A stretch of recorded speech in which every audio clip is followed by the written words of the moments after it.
की महाविकास आघाडीचे आदरणीय आमच्या सर्वांचे दैवत आदरणीय शरदचंद्रजी पवार साहेब, पृथ्वीराजजी चव्हाण साहेब, श्रीनाथ पाटील साहेब, नितीन मानगुडे पाटील साहेब याचबरोबर सर्व राष्ट्रवादी काँग्रेस पक्ष, काँग्रेस आणि शिवसेना उद्धव ठाकरेंचे सगळे पदाधिकारी उपस्थित होते आणि मोठ्या प्रमाणामध्ये नुसतं आव्हान केल्यानंतर 3 दिवसात इतक्या मोठ्या प्रमाणामध्ये सातारची जनता उत्स्फूर्तपणे आली त्याबद्दल मी सातारच्या जनतेचा मनापासून आभार व्यक्त करतो। त्यांनी अशा प्रकारची दिलेली साथ ही भविष्य काळामध्ये येणाऱ्या निवडणुकीच्या असलेल्या कामाच्या निमित्ताने स्फूर्ती देणारी ठरेल। स्ट्रॅटेजी काय असेल या प्रचारामधली? आता माझी स्ट्रॅटेजी आमच्या सर्वांची एकच असेल ते आम्ही सर्वसामान्य जनतेमध्ये पोहोचू। सातारा जिल्ह्याच्या असलेल्या विकासाचं मॉडेल घेऊन एक व्हिजन घेऊन जाऊ। एक चांगला लोकप्रतिनिधीचा ज्यावेळेला तुलना करतील की लोकसभेचे उमेदवार, खासदारकीच्या जे काही समोर असतील त्यांच्यामध्ये कोण चांगला असावा, तो आपले प्रश्न मांडेल, आपले प्रश्न विचारेल आणि त्याचबरोबर आपल्या जिल्ह्याला न्याय देऊ शकेल अशा प्रकारचं व्हिजन घेऊन आम्ही समोर जाणार आहोत। विशेषतः हा जिल्हा चव्हाण साहेबांचा पुरोगामी विचाराचा जिल्हा आहे ते सिद्ध करण्याचा प्रयत्न 100% येणाऱ्या काळामध्ये मी करणार। साहेब, नरेंद्र पाटलांनी तुमच्यावर टीका केलेली आहे की महाविकास आघाडीचा तुतारीचा उमेदवार मुंबई कृषी उत्पन्न बाजार समितीत मुतारीचा घोटाळा करतो, हे खूप लांछनास्पद आहे असं ते म्हणतात। मी त्यांच्याबद्दल बोलणार नाही। मी अण्णासाहेब पाटलांचा, शिवराव पाटलांचा कार्यकर्ता आहे। माथाडी कामगार त्यांना उत्तर देतील। त्यांना सत्तेवर बसवताना मी सहकार्य केलेलं आहे। त्यांना साहेबांचे चिरंजीव आहे, मी त्यांचा आदर ठेवेल। ठीक आहे, त्यांनी टीका केली असेल, त्यांच्या टीका करणाऱ्यांचा त्यांना कोणीतरी सांगितलं असेल टीका करा। कालपासून माझ्यावर टीका करण्याची संख्या वाढलेली आहे, त्यात अजून एक भर पडलेली आहे। साहेब, त्यांचंच म्हणणं आहे 2019ला आमच्याच सहकाऱ्यांशी संगनमत करून कटकारस्थान केलं, आता त्यांना रिटर्न गिफ्ट द्यायची वेळ आली असं तुमच्याबद्दल? नाही, मी पक्षाचं काम केलं। मला त्या दिवशी सुद्धा लोकांनी विचारलं की नरेंद्र पाटील काय भूमिका घेतली। माथाडी संघटनेमध्ये मी काम करत असताना प्रत्येकजण आपापल्या पक्षाचं काम करतो। त्यावेळेला उदयनराजे उभे होते, त्यावेळेला महाविकास आघाडीचा उमेदवार म्हणून मी उदयनराजेंचं काम केलं। मी त्यांना असं म्हणणार नाही की त्यांनी माझं काम करावं। शेवटी माथाडी कामगार निर्णय घेण्याला सक्षम आहे कोणाच्या मागं उभं राहायचं, कारण या माथाडी कामगारांना जे छत्र आणि अधिकार दिला तो पवारसाहेबांनी दिला आणि आत्ताच्या घडीला सर्वात अन्याय कोणी केला तो या महायुतीने केलेला आहे।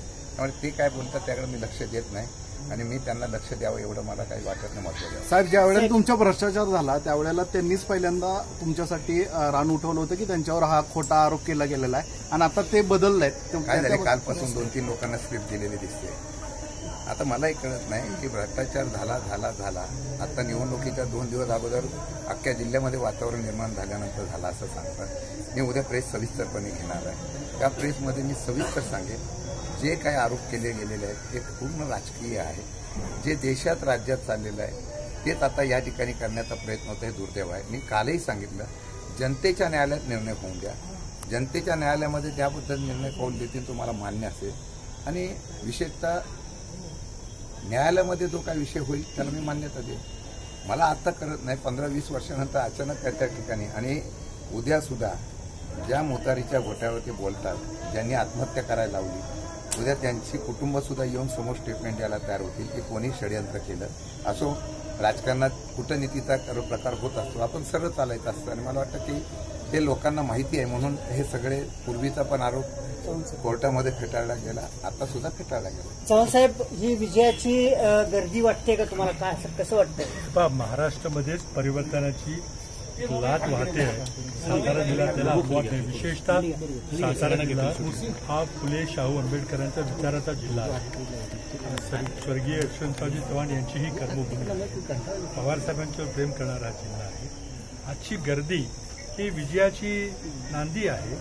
आज विरोधकांना आपला उमेदवार देखील ठरवता येत नाही आणि कुठेतरी काहीतरी खोटे नाटे आरोप करून काहीतरी जी देशामध्ये जी ईडी, सीबीआय, इन्कम टॅक्सची भीती दाखवायचा प्रयत्न चाललेला आहे। या सातारा जिल्ह्याची जी परंपरा आहे अशा धमकीला, भीतीला कोणी भीक घालणार नाही आणि उद्या 7 तारखेला आणि जेव्हा मतदान होईल आपल्याला दिसून येईल की सातारा जिल्ह्यातला आमचा उमेदवार शशिकांतजी शिंदे हे महाराष्ट्रामध्ये देशात विक्रमी मतानं निवडून येईल। महाविकासाची ताकद कशी त्यांच्या मागे लावणार आहात महाविकासासाठी? आता तुम्ही बघताय ना, मी सर्व आघाडीचे सर्व घटक पक्ष आणि सर्व समर्थन करणारे छोटे मोठे पक्ष सगळे आम्ही एकत्रित आहोत आपल्याला माहिती आहे मी 15-20 दिवसापूर्वी सर्व 42 संघटनांची एकत्रित बैठक घेतली. त्या सर्व संघटना आणि आमचे प्रमुख आघाडीचे 3 पक्ष हे सगळे ताकदीनं या उमेदवाराच्या मागे उभे आहेत.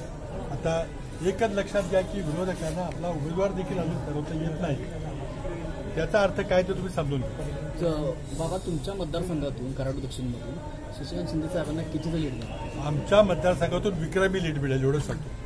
6 मतदारसंघामध्ये सर्वात जास्त लीड दक्षिण कराडमध्ये. आमदार शशिकांत शिंदे